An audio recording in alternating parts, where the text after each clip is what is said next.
Unfortunately.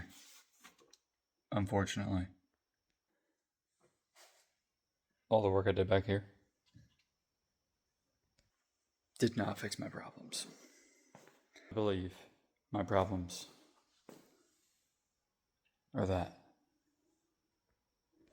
So I finally looked at the log, which I should have done all along.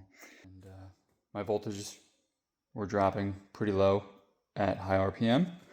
And by pretty low, I mean they were in like the 12s range. So my guess is by the time the third pump is kicking on, it's pulling so much amperage that this is dead. And I think they're like 100 amp. Yeah. So the stock twin turbo alternators are 100 amps. So I went and I got a Sequoia from a 2005 generation. And what I've done right now is I've bolted it up to the bottom bolt and lined it up, marked where I need to cut, or I should say trim, and I'm going to take it back off and trim it. And the other thing you got to do is convert your 3-wire plug to a wire plug, one of which of these I will not be using. Another difference is the diameter of my alternator wire. This one from the stock Supra is much thicker. This is thinner, so I'll just probably put a washer on the bottom, washer on the top, just to make sure it makes contact. The other thing is the diameter of my pulleys. I'm going to put the bigger pulley from my original Supra alternator onto the Sequoia, because the bigger the alternator, the slower it's going to spin this thing. And I feel like revving this thing so high is probably what killed it in the first place.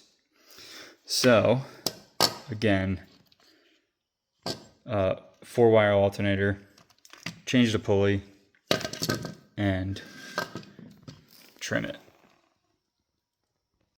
One tidbit of information I haven't found anywhere else yet is that this 4-wire plug, ready, listen. Oh, that sounds good. This plug can be found on the charge harness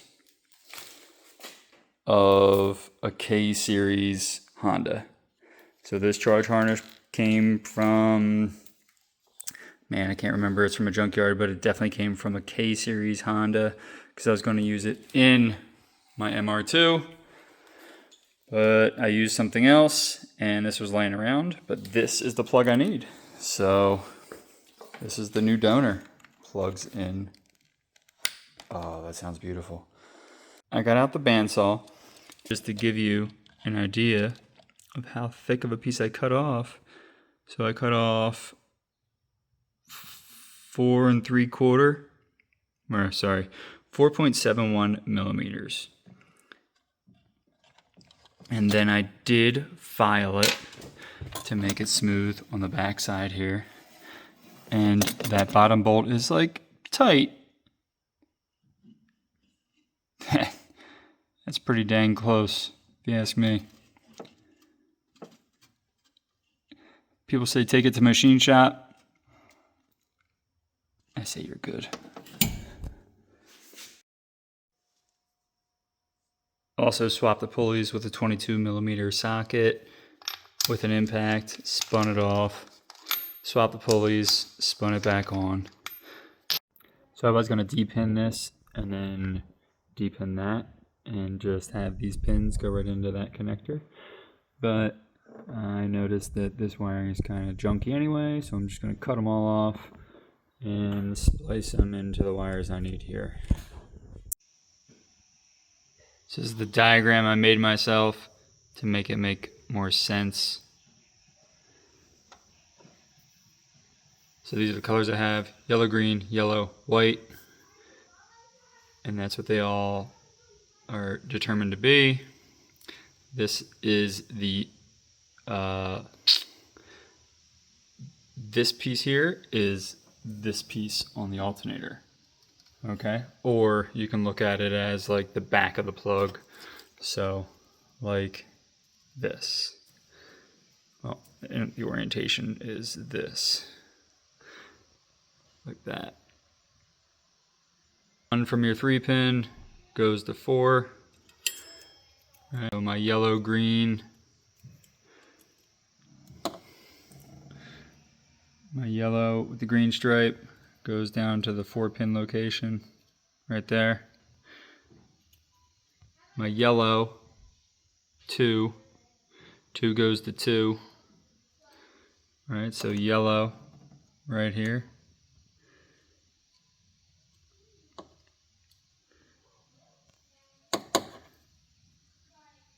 Goes to 2 right there, and then lastly my number 3 position white goes to 1, and that's right there, white from the JZ harness. And these wires are from Honda Acura charge harness. I would guess like a TSX or an Accord, something like that. I can't remember. I pulled it off of a junkyard car at some point in time.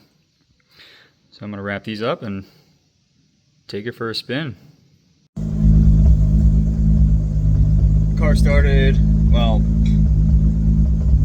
the car needed a jump as always, because I didn't have it hooked up to the battery tender.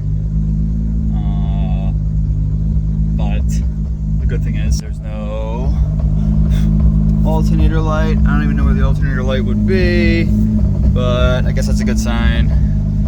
That's always on because ABS is removed. That's always on because I removed the oil level sensor because it was just leak. I think I have the drift motion plug for that. And the brake is just the e-brake. Yep, and that's on because of that, and maybe that, I don't know, but yeah, that'll be there for life. So, let's see if I can make all the power. A moment of silence. Something else broke. As you can see, I pulled the shifter knob down, shifter boot, because I saw a bunch of smoke come in and thought my car was going to be on fire. You know, I'm an idiot, mess something up. But that alternator is just dandy. The wiring is fine. Nothing's busted there. And it is coolant related because when I looked under the car, it was pouring out. Pouring. I still had oil pressure.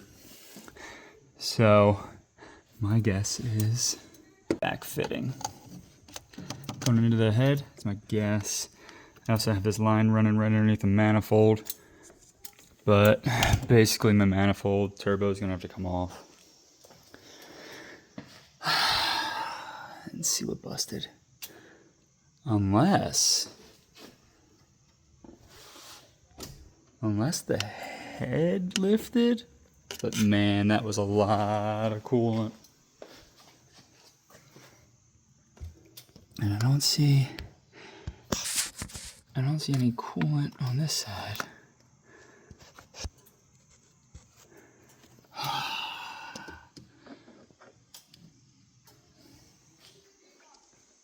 To be continued. So to find out where that leak is actually coming from, next day, car's cooled down. I'm gonna pour in some H2O, pour in some water in there, and oh, you'll see where it's coming from.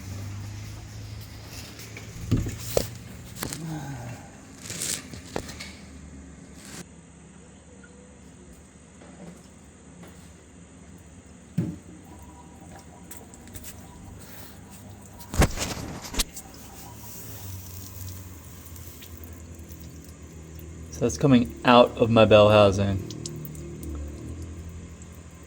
Freeze plug back behind the flywheel. And I'm guessing that's what popped out. It's a guess. laying under the car, really in a contorted position. But I got a bore scope up in my transmission, right in through there, looking up. And this is the screen, and that right there is, in fact, a freeze plug stuck behind my flywheel. Well, good and bad. It's good that I found the problem. It's bad that I gotta pull the trans. But now the real question is, why did that pop out? So,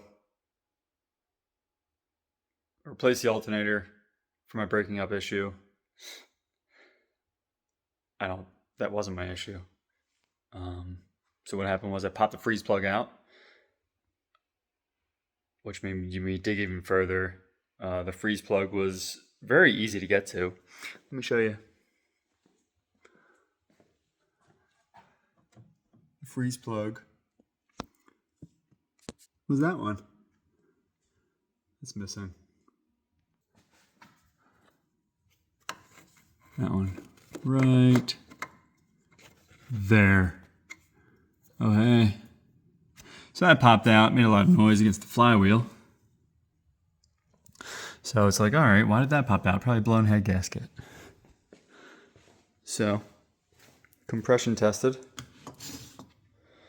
And these are my numbers written on a very thick piece of paper. Horrible numbers. Right, they should all be within like 10% of each other. The 2 and 3, and even 4 for that matter, are pretty bad. So now what? I don't know. Pull the head off. Disassemble everything. It's the life of a modified car.